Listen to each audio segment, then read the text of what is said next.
Gwadar port के मुआशी सरगर्मियों में मुआज जुबानी गुलामी बातों की बजाय अमली इकदामात की जरूरत है। काली लोलीपॉप से काम नहीं चलेगा। मुआशी तरक्की में मकामी अफराद की शमूलियत लाज़िम मलजूम होती है। मकामी अफराद की शमूलियत के बगैर तरक्की बेअमल काम है। मकामी शिपिंग क्लियरिंग एजेंट 1990 से ग्वादर में खिदमत सर अंजाम दे रहे हैं। इन ख्यालात का इज़हार all Gwadar shipping clearing agent association Gwadar के रहनुमा हमीद इंजीनियर अब्दुल जफर अब्दुल मजीद बलोच और अब्दुल वहाब बलोच ने ग्वादर प्रेस क्लब में मुनक्किदा प्रेस कॉन्फ्रेंस से खिताब करते हुए कहा। उन्होंने मजीद कहा कि उस वक्त से खिदमत अंजाम दे रहे हैं जब यहाँ न कोई पोर्ट और नई जीटी थे।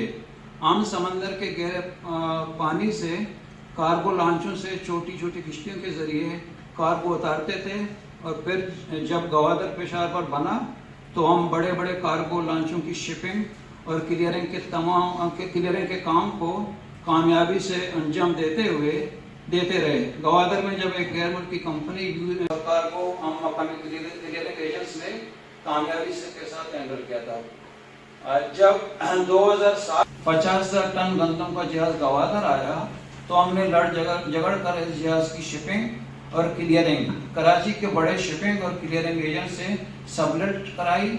इसके बाद जब यूरिया के जहाज आने शुरू हुए तो कराची के बड़े बड़े एजेंटों ने यलगार कर दी और हमें मामूली मुआवजा पर सब एजेंट के तौर पर इस्तेमाल करने लगे।